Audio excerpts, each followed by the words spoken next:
पता है सरला, केला और दूध एक साथ खाने से 10 घोड़ों की ताकत आती है और फिर घोड़ा शेरनी पर हावी हो जाता है। ये तो वक्त ही बताएगा कि तुम घोड़े हो या गधे।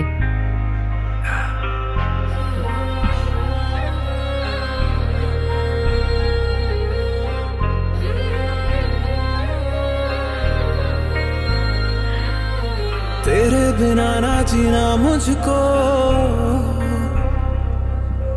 दिल की हर धड़कन में तू ही तू, तेरे ही प्यारे का है जादू जो छाया मुझ पे तेरे हुस्न का है असर।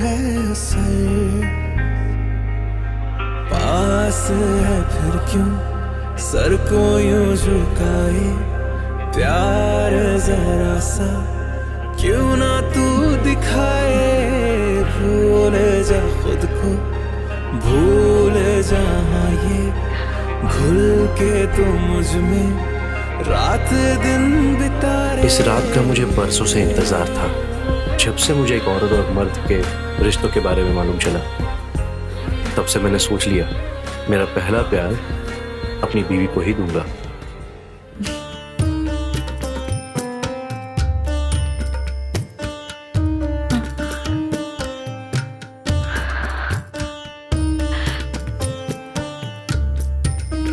आज तक मैंने अपने आप को किसी को छूने नहीं दिया। मैं तुम्हारे सामने एक कोरे कागज की तरह हूं।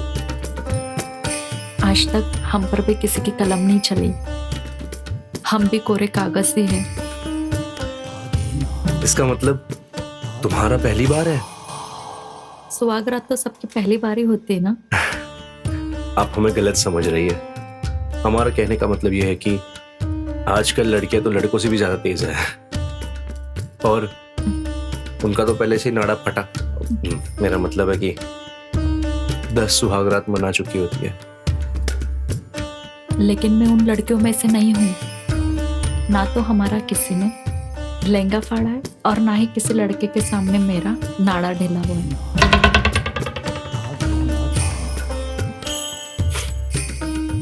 लहंगा तो काफी मजबूत लग रहा है, काफी जोर लगाना पड़ेगा इसे फाड़ने के लिए। हाँ, जोर तो लगाना पड़ेगा ना।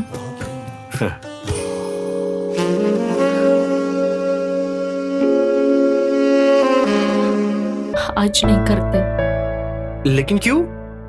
आज क्यों नहीं कर सकते? अब हम आपको कैसे बताएं? अरे अभी तक जैसे बता रही थी वैसे ही बताओ ना। वो आज है ना, हम औरतों वाली बीमारियों का सामना कर रहे हैं। मेरे कहने का मतलब मैं आज ऊपर से नरम और नीचे से गरम, समझ रहे हो ना मेरी बात? हाँ? तो फिर तो और मजा आएगा ना, ऊपर से नरम और नीचे से गरम। हाँ, ने सही कहा था। आपने ना पहले कभी किसी औरत को छुआ होगा और ना किसी औरत को जानने की कोशिश की होगी। मतलब? अरे बुद्धू, आज ना मेरा महीना चल रहा है, हम पूरे लाल हो रखे। वो क्या था ना, शादी की तारीख भी पक्की हो गई थी और सारी तैयारियां हो चुकी थी, इसलिए हमने किसी को नहीं बताया। और ये महीना आगे 5 दिन तक चलेगा। अरे तो ये बात पहले बता देती, मैं केले और दूध नहीं खाता ना। जिस दिन हमारी सुहागरात होने वाली हो उस दिन खाता ना। हमें समझ में नहीं आ रहा था कि ये बात हम आपको कैसे बताएं। हमें नहीं पता था कि आप इतने अच्छे इंसान हो।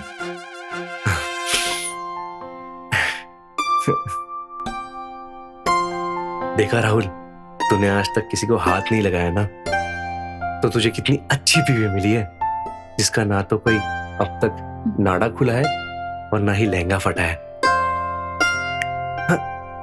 कहाँ खो गए? कहीं नहीं, मैं बस ये सोच रहा हूँ कि जब फाड़ूंगा तो कितना मजा आएगा। तुम तो बुद्धू के साथ साथ शरारती भी हो। थोड़े दिन तक तो रुक जाओ, हम खुद अपने आप को सौंप देंगे। मुझे उस वक्त का इंतजार रहेगा।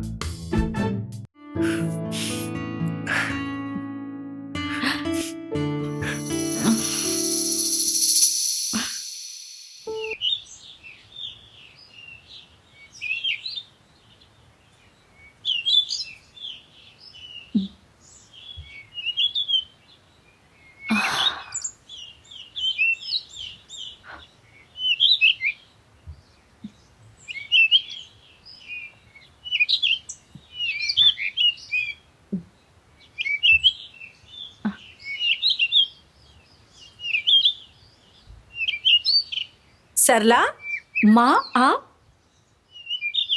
कैसी है तू? मैं ठीक हूँ, आप कैसे हो? मैं ठीक हूँ। और तेरी शादीशुदा जिंदगी कैसी चल रही है? अब मैं माँ को कैसे बताऊँ? और तेरे पति का नेचर कैसा है? उनका व्यवहार तो अच्छा है ना? काश मैं तुम्हें सब कुछ बता सकती माँ। क्या हुआ तुझे? अभी तो इतना खुशी खुशी मुझे गले लगा रही थी और अचानक से मुंह बनाने लगी। खैर छोड़, ये देख, मैं ना, तेरी मौसी है ना, उसकी बेटी रीतू, उसके यहाँ बच्चा पैदा हुआ तो मैं शॉपिंग करने के लिए गई थी, तो सोचा कि तेरे बच्चे के लिए भी ले लूं। देख ना कैसा है। माँ ये सब कुछ तो होता रहेगा, लेकिन हमें बच्चा नहीं चाहिए और हम नहीं चाहते कि कोई बच्चा हो। ये रखिए आप। हम बस ऐसे ही खुश हैं। मगर क्यों? अब सारे सवाल जवाब यही करोगे आप? अंदर चलो, अंदर चलकर बात करते हैं। कुछ खाना पीना बनाती हूँ मैं आपके लिए। अरे माँ, कैसे हो? पैरी पौंदा। बस खुश रहो। कैसे हो राहुल? बस बढ़िया। अच्छा ये बताओ कि तुम सरला के साथ खुश तो हो ना? वो क्या है ना, ये बचपन में बहुत शरारती थी। शरारती? और ये तो आजकल भगवान की पूजा रन बनी हुई है। इसके मंडे के, ट्यूसडे के, वेंसडे के फास्ट ही खत्म नहीं होते। 1 महीना खत्म होने आया है लेकिन इसके फास्ट खत्म ही नहीं हो रहे। एनीवेज माँ, मैं चलता हूँ। बाय। अच्छा माँ, आप अंदर बैठिए, मैं तब तक कपड़े सुखा कर लाती हूँ।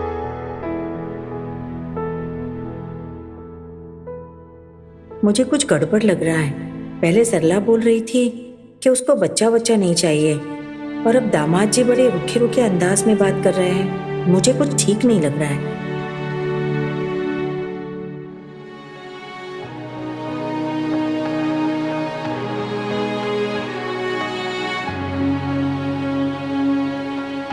कहीं ऐसा तो नहीं कि दामाद जी नामर्द हैं, सरला को सुहाग रात में खुश ना कर पाए हो और इसीलिए सरला दामाद जी से दूर दूर रहने लगी है, और दामाद जी भी सही ढंग से बात नहीं कर रहे थे। लगता है मुझे सच्चाई का पता लगाना ही पड़ेगा कि आखिर माजरा क्या है।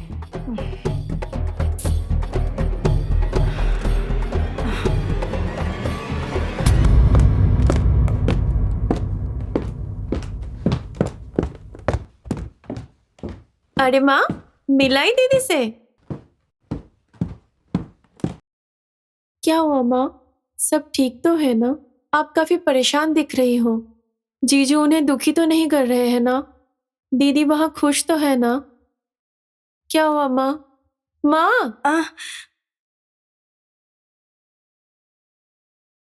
परेशानी की बात तो है। मुझे कुछ ठीक नहीं लगा। सरला और राहुल के बीच में कुछ तो गड़बड़ है। सरला मुझे कुछ बुझी बुझी सी लगी और दामाद जी कुछ उदास से लगे। दोनों के बीच में कुछ तो परेशानी है। पर कैसी परेशानी माँ? मैं तो वहां कुछ देर के लिए थी, इसलिए जान नहीं पाई दोनों के बीच में क्या लेके अनबन है, मगर कुछ तो बात है जो अंदर ही अंदर दोनों को खाए जा रही है। ये आप क्या कह रही हो माँ? हाँ, मैं अपनी बेटी सरला को अच्छे से जानती हूँ। वो पहले कभी ऐसी नहीं थी। कुछ भी हो जाए, मगर मैं उसको ऐसे छोड़ तो नहीं सकती ना। मैं उसकी मदद करके ही रहूंगी। लेकिन जब तक हमें ये पता नहीं चलेगा कि उन दोनों के बीच एग्जैक्टली हुआ क्या है, तब तक हम कैसे कुछ कर सकते हैं?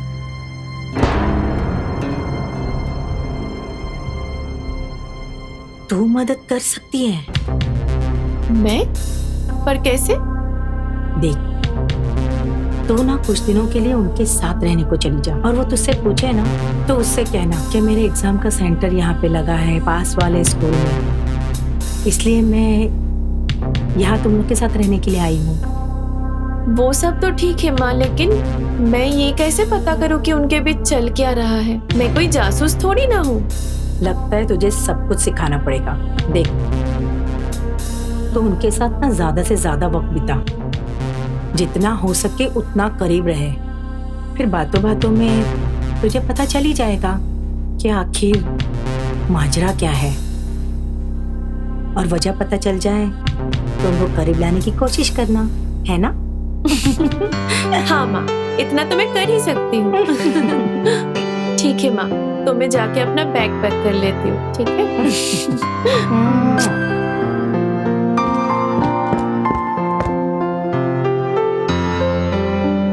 मुझे पता है तू सच्चाई का पता लगाकर ही आएगी।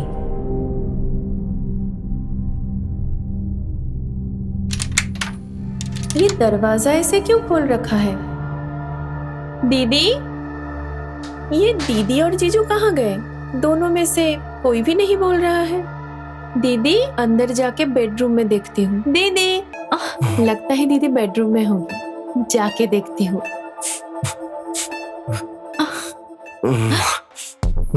अच्छा, तो यहाँ ये माजरा चल रहा है। जीजा जी,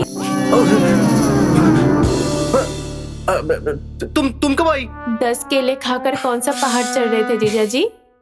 और क्या सुना तुमने? और कुछ नहीं, बस 10 केले खा के आप पहाड़ पे पहुंचने वाले थे और किसी को 10 केले की पावर महसूस करवा रहे थे। और क्या सुना तुमने? और अब पहाड़ की चोटी पर पहुंचने ही वाले थे। बस इतना ही सुना। वैसे ये सब बातें छोड़ो, तुमने बताया नहीं तुम आने वाली हो यहाँ पर? फोन कर देती, मैं आ जाता पिक करने तुम्हें। वो क्या है ना जीजा जी, मेरे एग्जाम के सेंटर आपके घर के पास वाले स्कूल पे ही आया है। ओह, तो अच्छा। मैंने सोचा हॉस्टल में क्यों रहना, दीदी का घर है, दीदी के घर पर ही रह लूंगी। बिल्कुल सही सोचा तुमने, यही रहो, तुम्हारा ही घर है ये, क्यों बेवजह हॉस्टल में रहना है? इसीलिए तो आ गई हूँ जीजा जी, अब से आप अकेले अकेले तकिया नहीं खेलोगे। अरे क्या बात कर रही है तू शिक्षा? वैसे दीदी कहाँ है, दिखाई नहीं दे रही है। वो शायद किचन में है। अच्छा ठीक है, मैं दीदी से वही मिल लेती हूँ। हाँ, और अगली बार नॉक करके आना प्लीज।